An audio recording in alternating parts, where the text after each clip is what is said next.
You didn't just ruin your progress, but what you do in the next 24 hours will determine whether you get lean or stay stuck for the next 10 years. So, if you just cheated on your diet, if you just binged on your diet, listen carefully because most busy men are responding the exact wrong way. And it creates this vicious cycle that keeps them overweight forever. Now, I've coached hundreds of busy men to lose 30 to 50 pounds without cutting out their favorite foods. I've competed in 3 bodybuilding shows. I've ran 6 marathons and I've done 2 high rocks competitions. And I understand what it's like to both be disciplined while maintaining flexibility. And in today's video, I'll show you exactly what to do after a cheat meal and what not to do if you want sustainable fat loss results. We're going to break this down into 3 parts. Number one, the biggest mistake I see men make after a cheat meal. Number two, the psychology that keeps you stuck. And then lastly, the simple reset strategy that actually works. Because let's be honest here, we are not perfect. We're all human beings. We live in a world that is designed to make you overeat, to cheat on your diet, to binge on your diet. So don't go into this thinking that, okay, I'm trying to lose body fat. I will never cheat on my diet again. Because having that mindset going into this, you're already setting yourself up for failure. So here's the biggest mistake I see so many people make. You just overate, whether it's pizza, burgers, fries, ice cream, whatever. Here is what most men do next. They either starve themselves the next day, they add 2 hours of additional cardio, they cut carbs to 0, they say they'll start on Monday, or they'll spiral into a full weekend binge. You listening to this right now have probably done one, if not all of these things immediately after binging or cheating on your diets. And this is the restrict binge cycle, right? Where you restrict yourself, maybe Monday through Friday, you eat nothing but chicken, broccoli, and rice. You eat boring foods that you realistically cannot sustain forever. And then guess what? The weekend comes around, you're off your routine, you go out, you socialize a bit more, and you happen to find yourself at an all-you-can-eat buffet, and you go all out. And the reason why you found yourself there is because your approach Monday through Friday was simply unsustainable. You were literally looking forward to something other than your regular chicken, broccoli, and rice, right? And so this creates this environment, this creates this mindset where you're restricting Monday through Friday, not enjoying your diet, and then on the weekends, you let loose and you go all out. I see it happen far too often. And our research in eating behavior psychology consistently shows that rigid dietary restraint predicts binge episodes, while flexible restraint predicts long-term success. So that is why inside of our program, the Barbarian Squad, we're not rigid. We don't give you super strict guidelines. We promote flexibility. The more flexible you can be with not just your dieting approach, but your entire fitness approach, the more lenient you can be. As studies have shown, and as our clients have showcased, which I'll show later on, determines long-term success. And now studies published in journals like Appetite and Journal of Consulting and Clinical Psychology show that people who label foods as off limits, as in like, okay, these are foods that I can eat and these are foods that I cannot eat. People who do that are more likely to overconsume them later, which is ironic. But listen carefully. Let me tell you that you can never eat donuts ever again. What comes to mind immediately? You're probably thinking about donuts right away. What if I were to tell you, hey, you can never have pizza ever again? Now that I've told you that you can never have pizza ever again, you're psychologically, unconsciously going to start thinking about pizza. And then over time, you're going to start craving pizza. And then before you know it, you find yourself at Pizza Hut, stuffing yourself a pizza because you've put it as an off-limit food, as a quote-unquote bad food, right? And so when you respond to overeating with punishment, you increase the likelihood of doing it again. and again and again. So essentially, you are not lacking discipline. You're just triggering your biology. So when calories drop aggressively, hunger hormones in your body, like ghrelin, increase. Ghrelin basically signals to your body that you're always hungry and that you're craving more processed junk food. Now, when you mentally restrict, food becomes a lot more rewarding as well. And this combination of dropping your calories and then mentally restricting is a combination that is very explosive, and it will backfire, as you've probably experienced, right? So, moving on to part two, the psychology keeping you fat, keeping you stuck, spinning your wheels.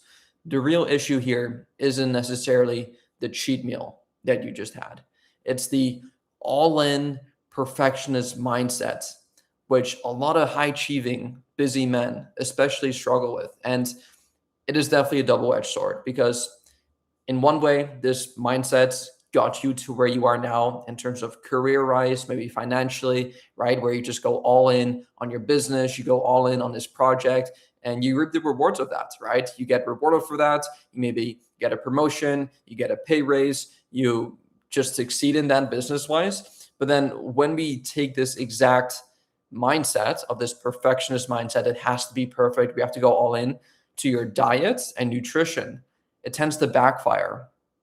And here's how it backfires, right? Let's say you are perfect and you go all in on your diet and you are perfect with that. You only eat your meal plan. You only eat these foods that are considered as healthy, that help you reach your goals. What happens? And I discussed this at the start of this video. What happens when you fall off track? When you maybe eat a meal that was off plan? Maybe you were at a party. Maybe you were at a business event. Maybe you went to a friend's house, whatever. And we all know it's going to happen eventually, one way or another. What happens in that situation? Instead of catching yourself and saying, oh, it was just a meal, let me get back on track, 9 times out of 10, and I've seen this personally with other people, and I've done this myself personally as well, because yeah, I used to have this perfectionist mindset when it came to nutrition. I definitely have this in my own business, but I noticed that it backfired for myself as well when I first got into fitness and nutrition. But what happened was that because they had that one off-plan meal, that one snack that wasn't part of their plan, what happened next was that, oh, I already blew my diet today. I already went off track. The rest of the day, it doesn't even matter because I had this all or nothing mindset. So I'm either all in or I'm all out, right? And so maybe for lunch, you eat something off plan, you go to a Chinese place, you get some takeouts, you're like, oh, screw it. Let me just have another snack. And then for dinner, you come back home, you feel a bit bloated, you feel a bit lethargic, you're busy, you're tired, you don't want to cook. You're like, okay, I already blew my lunch. I already had this snack at work. Let me just order some pizza tonight too. And then you just had your pizza and you're like, screw it. Let me have this pint of Ben and Jerry's as well. And then before you know it, you've completely taken yourself out of a calorie deficit into a surplus. Maybe not for the day, but even for the week as well.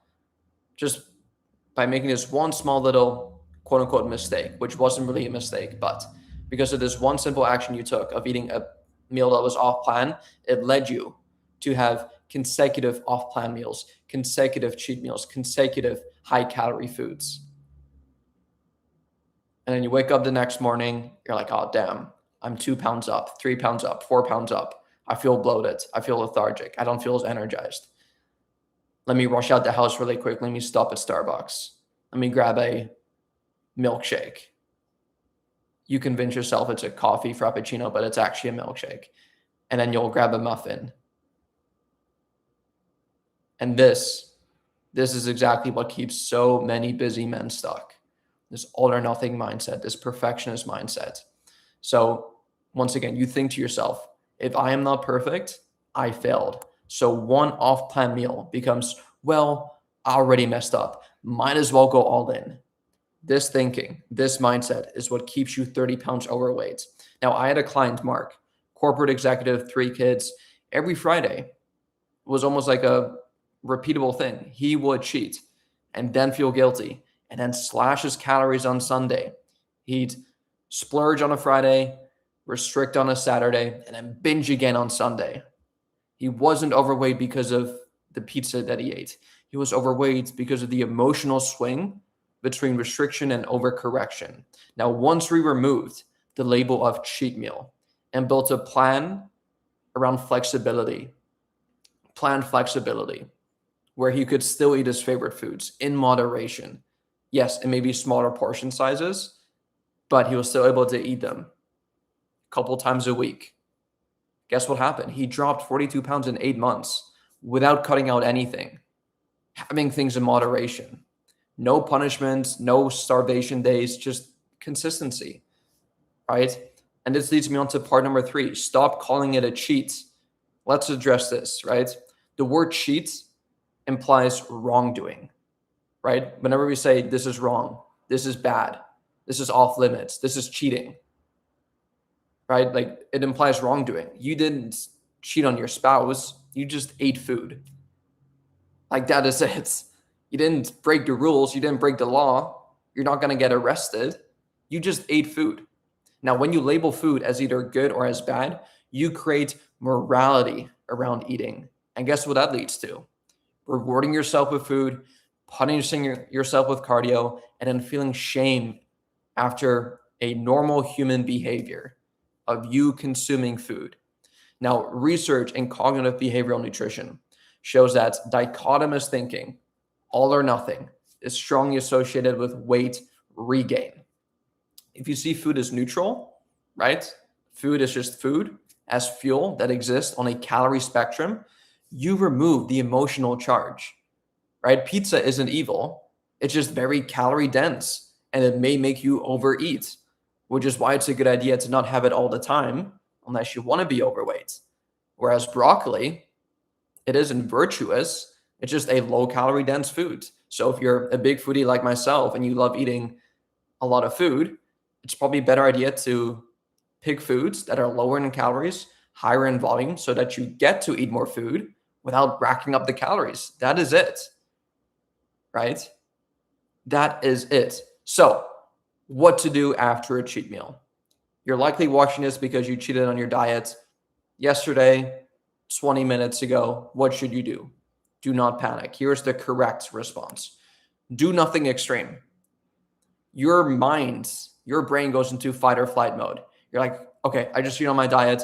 Let me just completely, I don't know what to do. You start to panic and you just cut your calories. You do a bunch of cardio. You just do extremes. Don't do the extremes. Go back to your normal eating plan immediately. But here's the thing. Your normal eating plan probably is the reason why and probably led you to cheating. So I would even say, look at your regular, like normal day-to-day diet and food plan in the first place. Is it causing you to restrict yourself all the time? Is it leading you to binging on your diet all the time? If it is, which it likely is, which is why you're watching this video, fix your food plan, fix your diet, fix your psychology around food. Because unless you fix this, you will keep on making the same mistake over and over again. So fix the root cause of it instead of putting a Band-Aid on it. So do nothing extreme, fix your food plan so this doesn't happen again, and then get back to it immediately. Hit your protein goals, get your steps in, drink your water, and get your sleep in. That is it. Don't starve yourself. Don't punish yourself with cardio. And don't start over every single Monday. One high-calorie meal does not create fat gain. And I want you to remember this. In order to gain 1 pound, just 1 pound of pure body fat, you need roughly 3,500 calories, a 3,500 calorie surplus above your maintenance, right? So this doesn't mean that a 3,500 calorie day made you gain 1 pound of fat. No, you'd have to eat 3,500 calories on top of your maintenance. So let's say your maintenance calories is 2,000 calories just to maintain your body weight. You'd have to eat 5,500 calories just to gain 1 pound of fat. And most people likely don't do that in a day unless you went completely overboard. And so even if you did gain a bit of weight, you hop on a scale the next day and you're like starting to panic, like, oh, I gained 5 pounds, I gained 6 pounds. One big meal might cause temporary water retention from the carbs and the sodium that you just ate, But that is not body fat. The 5 to 6 pounds you gain the following day, it's not pure body fat. It's just some water that you're holding on to, some cortisol, carbs, salt, sodium, all these things that your body is like literally holding on to. And I guarantee you, once you get back to your regular eating again, your regular meals, you're eating your fruits, your veggies, you're drinking your water, you're hydrated, you're being active, you're getting your steps in, you're doing your workouts, all of that weight will get flushed out within the next 24 to 72 hours. And you're back to your regular weight like nothing happened, right? Now, most weight gain people see the next day, once again, is glycogen and water, and it disappears within 1 to 3 days if you return to baseline. But a lot of people don't return to baseline, and they keep on going and keep on going. So here is the Barbarian approach, the approach that we like to use with our clients inside of our program that causes sustainable results, results that we actually get to keep and stick forever.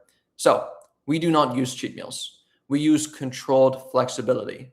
Busy men don't fail because they eat hamburgers or fries or milkshakes. They fail because they swing between extremes. Your goal is not to be perfect. I told you this at the start of this video. Life will happen. It'll throw curveballs at you. You will eat a cheat meal, a bad food, if you want to call it that. You will do it. You will eat the pizza. You will eat the burgers. You will eat the fries. It will happen. It is going to happen. So create a plan that allows you to still eat that without the guilt, without causing you to overeat on it every single weekend. Your goal isn't perfection. It is stability. You want to become the man who can eat out without spiraling, enjoy dessert without guilt, and stay consistent without obsession. That is literally what you want, isn't it? Where you get to eat out with your friends, with your family members, with your kids, without spiraling the next day. Being able to eat ice cream with your spouse, with your kids, without feeling guilty about it. And overall, just staying consistent without obsessing over anything. I have a couple questions here on the YouTube chat. If you're real, say hi. Hi, what is up? We got another one from Nathan. I love your videos. They inspire me so much. I'm so glad they helped, Nathan. If you have any suggestions, drop it down below. We got another one from Julie Bono. Hey, bro, you healthy? Yes. Thank you so much. I certainly am. I love this lifestyle, right? So these things that I just listed out, no obsession, no guilt, and no spiraling. That is maturity. That is leadership. And that's how you lead from the front for your wife and kids. And now personally, I want to wrap up with a personal story. When I was prepping for my first bodybuilding show back in 2021, right? I was just getting into the game. I used to look at foods as clean and dirty. And I had this mindset, this approach, because I was watching all these old school bodybuilders who would claim to say that, hey, in order to get lean, you have to eat clean all the time. Nothing but chicken and broccoli. That is it. No sauces, no seasonings, just plain, bland, boring food. And so having that approach going into my first bodybuilding show definitely wasn't ideal. And so whenever I did go off plan, I'd feel like I ruined everything. Like I started to self-sabotage and catastrophize everything in my mind. And now, ironically, that mindset made prep a lot harder. Now, on my other two bodybuilding shows, when I transitioned to tracking my food, being more flexible, incorporating foods that I still love into my diet while still hitting my calories and macros, and understanding energy balance, understanding macronutrients, everything got so much easier. I was stress-free. I was eating the foods I loved. I was making progress, and I crushed it. I loved it. No stress, better adherence, and better results. Discipline without psychology is fragile. Now, discipline with flexibility, that, my friend, is unstoppable. So if you are a career-driven man who's tired of starting over every single Monday, if you've lost your edge and you gained 30 to 50 pounds because of this restrictive binge cycle, book a free consultation call with me down below. We'll build a system that works with your life, with your family, with your busy schedule, with no extremes, no punishments, and no cheat mentality. Just a plan that finally sticks. The link is below. Let's end the cycle for good, and I'll see y'all there. Peace.